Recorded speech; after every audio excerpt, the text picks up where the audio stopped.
Did you ever watch 30 Rock? A little bit, yeah. A long time ago.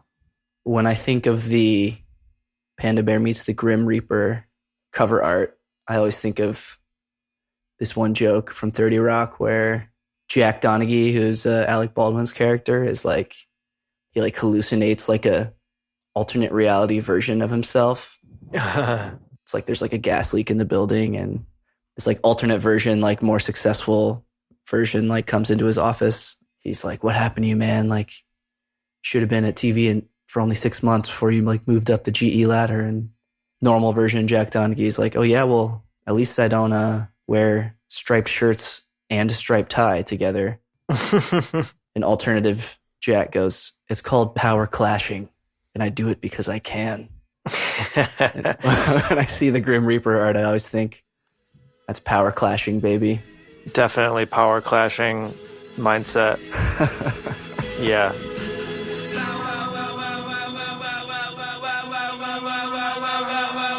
Bonefish.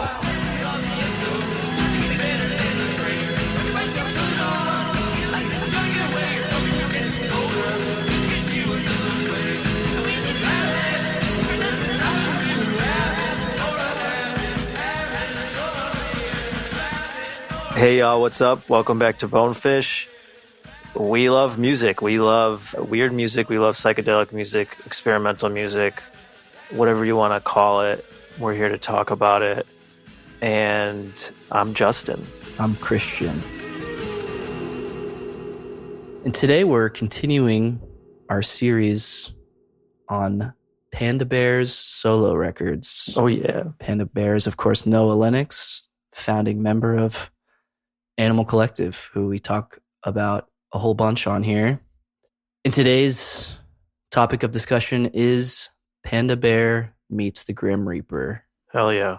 His psychedelic hip-hop record of sorts. And we're going to get to more of that in a bit. We're going to go track by track. We're going to get deep on it. But first, it's time for another installment of Bonefish Rex. So we've been doing Bonefish Rex and recommending old music. The only rule is no recommendations from something that came out in the current year. We just feel like there's so much new music attacking you every day that, hey, there's so much awesome old music. Let's share some of that. So it's there already, and it will be forever. Yeah. What'd you pick this week, Christian? I picked a record called The Expanding Universe. Ooh. By Laurie Spiegel. Do you know this album? No. You got me. I got him. This is another older record. I think it first came out in the 70s, but definitely doesn't sound like that. It sounds like it could have come out last year even. Nice. Oh, it came out in 1980, actually. It's by this composer named Laurie Spiegel. She's also like a computer engineer. She worked for Bell Laboratories. Cool. She had a piece of music go out on that like golden disc that Carl Sagan like shot into space. Wow. She had some composition on that. But this record, The Expanding Universe, came out in 1980. It was reissued in 2012. And it's really cool. It's electronic, sort of like minimally composed, but the results definitely don't sound minimal. It's really kind of colorful and inventive and imaginative. Uh-huh.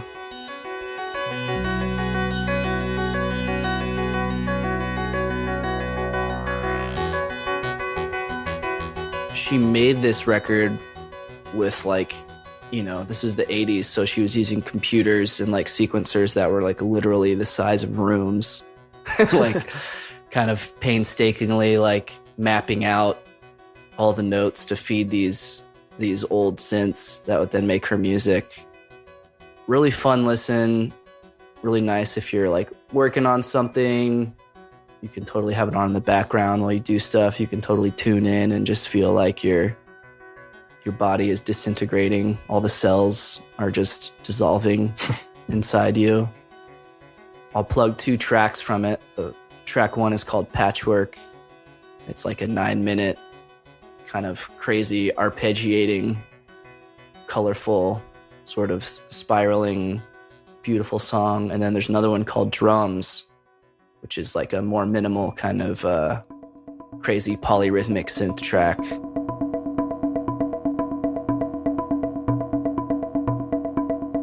Nice, yeah. Experimental music from the 80s. You don't really hear about it a lot, or at least I don't know a lot about it. All right, what you got? I'm going to continue with a summer vibe pick. We're going to have to rename the segment at some point. Yeah, I mean, I'll probably just go by the seasons because that's my listening habits in my brain. I'm picking a Belgian sort of collective from the early 90s called Pablo's Eye. Their albums got reissued, like, I think in 2018. They didn't really have a lot of albums. They had like 1 or 2. This album's called Bardo for Pablo. It's like a half-hour long. And I guess I would describe it as if I were to give you a mood board of like the Pure Mood soundtrack plus Aphex Twin plus Mortal Kombat. Oh, this is the album for you. I know it was the album for me. When I heard it, I was like, wow. When you were doing that, I felt like the Vince McMahon meme of like, oh. Yeah. Yeah. Sounded better with each adjective. Yeah, there's like the first song is called Amb 8. It's like 12 minutes long, and it's like if you were, in like a circle in the middle of nowhere Europe taking ayahuasca, this music would be playing. There's like a breakbeat section that's really cool. Okay, nice.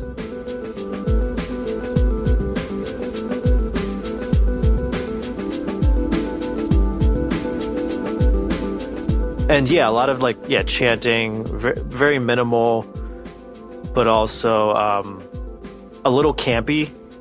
It's very 90s. And there's like some spoken word, but it's clearly somebody who's speaking as, English is their second language, like weird new agey dialogue and stuff like that. Anyway, cool. I made a playlist that I think I posted to our Instagram.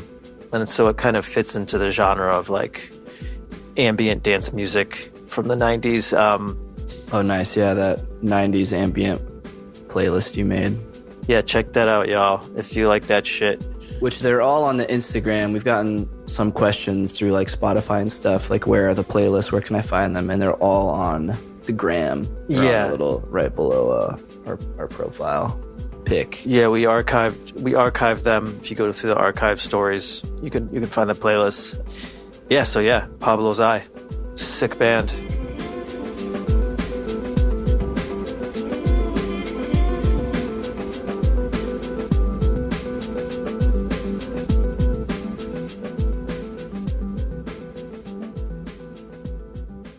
All right, let's talk Grim Reaper. Where were we? Power clashing. Definitely a maximalist vibe on this one. Yeah, long gone are the monochrome tomboy days of yore. We're in Technicolor now. Yeah. As we encounter the Reaper. Yeah, it's crazy. You started playing these songs 10 years ago. Wild. And then the album came out, hasn't quite been 10 years. It's been 9.5 years. January 2015, I think it came out on Domino. I feel like this is his most prolific period. Would you yay or nay that?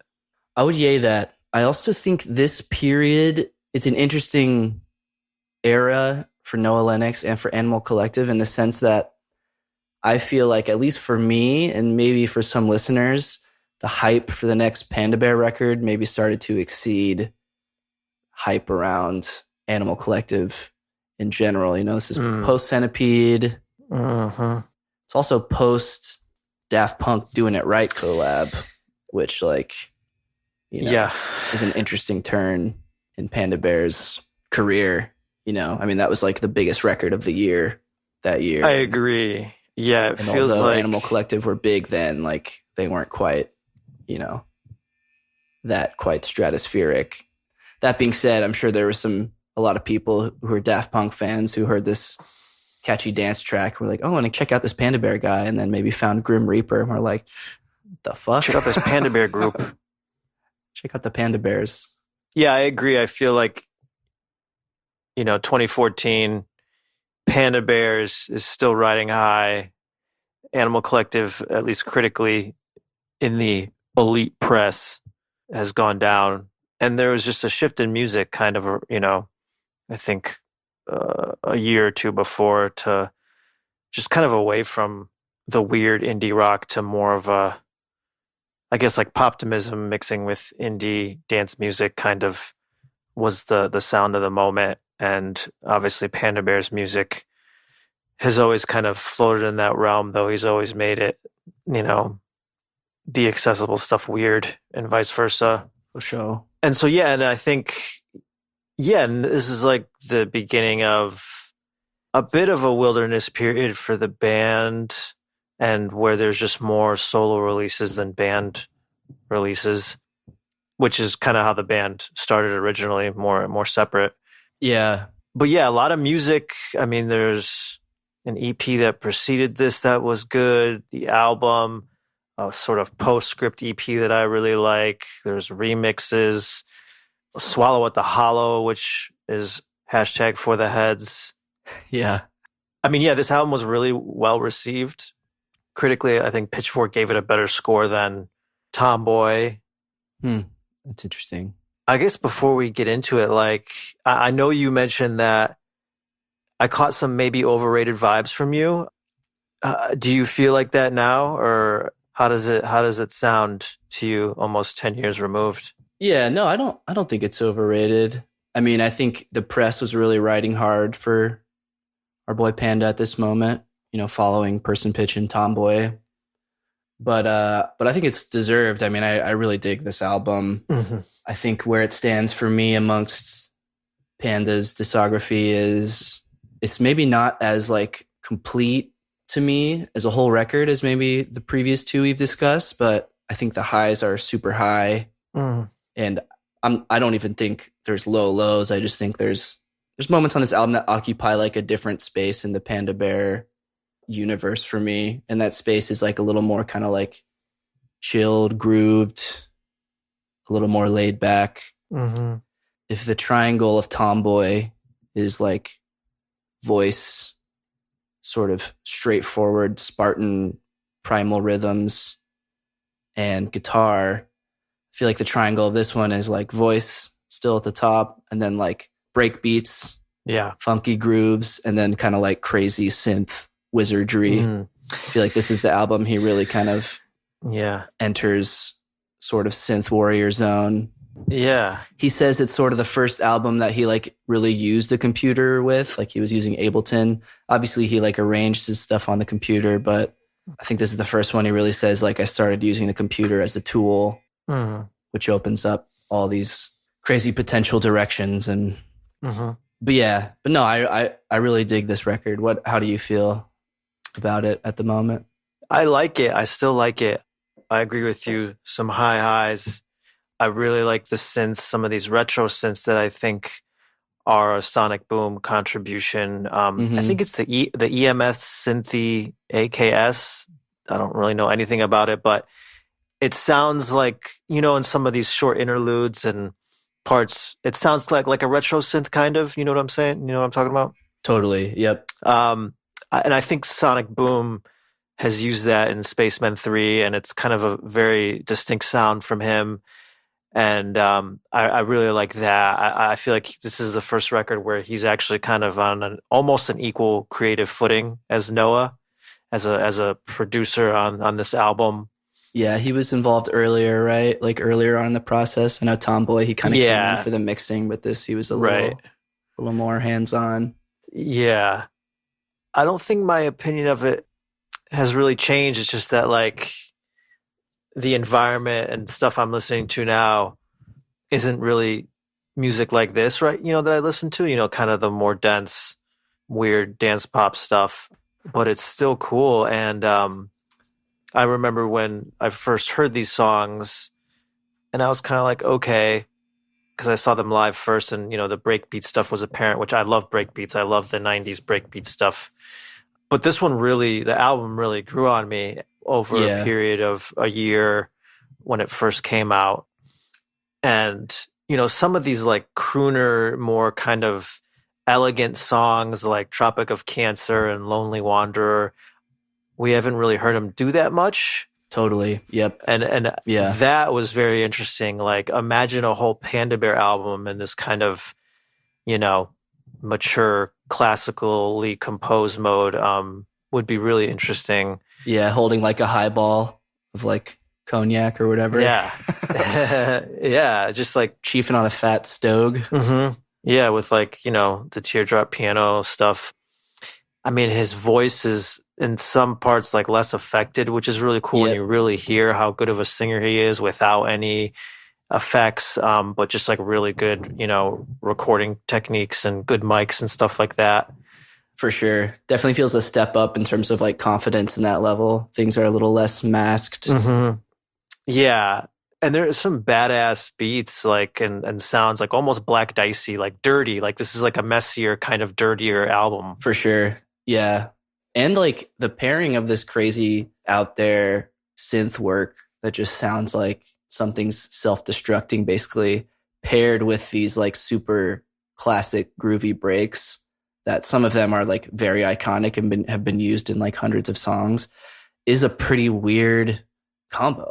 Like it is. Yeah. Like this is a pretty weird album, and it's sort of an experiment in that way. And I totally feel you. Like when it first came out, there was definitely tracks I was like, oh hell yeah, like Mr. Noah, Boys Latin. There were ones that were like immediate, and then there were other ones where it was like definitely more growers. Like maybe Crosswords I would put in that category, and like Butcher Baker and other things were a little more. Yeah, I had to kind of tune in more.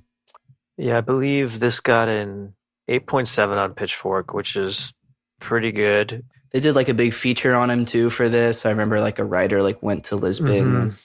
Yeah, and so this was kind of, the midway point between Centipede Hurts and Painting With, and I feel like this music is almost kind of like a mix of those two things.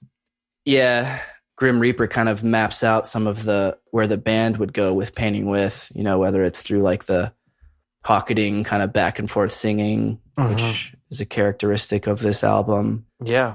I saw some interviews where he kind of talks about this album being like the close of like the third part in the trilogy of Person Pitch, Tomboy, and Panda Bear. Like there's a Rolling Stone interview where he's like, yeah, part of me thought about like retiring the Panda Bear moniker after this record, because it's like, oh, interesting. It is like there is this story through this album that's like this kind of death of an identity and like reemergence of another one. Obviously he didn't do that, but it kind of goes to show to what extent he sort of viewed this as like closing the bookend on this sort of era. We did get kind of a reboot with Buoys, but before that came A Day with the Homies, which was more of a, I guess, smaller level release. It wasn't on streaming initially for a few years. Right. And that was more like classic Panda Bear, a little more raw, but yeah, I do remember him being like, this is, a part of a trilogy. And not a lot of samples like in Tomboy, not like Person Pitch or anything. Yeah, there's a couple, but yeah, most of them are drums. Most of them are, which I think he said too at one point, like towards the beginning, were kind of just placeholder beats that he thought at one point he would replace with like programmed beats. But it's sort of his hip hop album. I mean, he's called it that.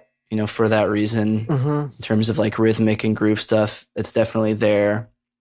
Mostly side A though. Side B kind of goes further, gets off the groove train a little bit. Like you said, more some of those crooner tracks in some different directions. I mean, one of the best things about this album to me is how it sort of tells a story from beginning to end. He says, I think he recorded like 19 songs for this era. And then from there, whittled them down to make a record that did have like a sort of narrative flow, which is why we have these two EPs on either side that are both super solid and have really great tracks on them. Yeah. Should we go into it? Sounds good to me. Track 1, Sequential circuits.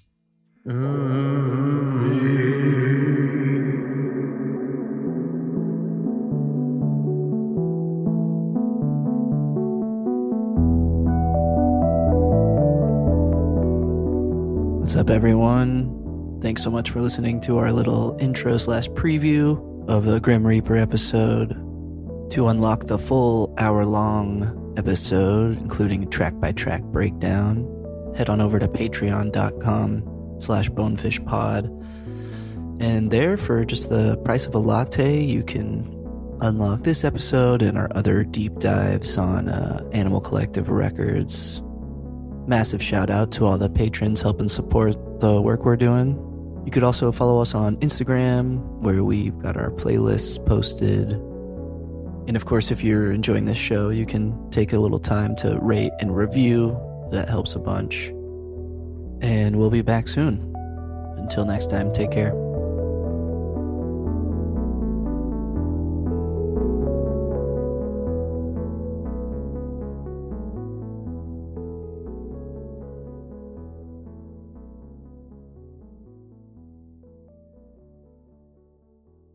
Bonefish.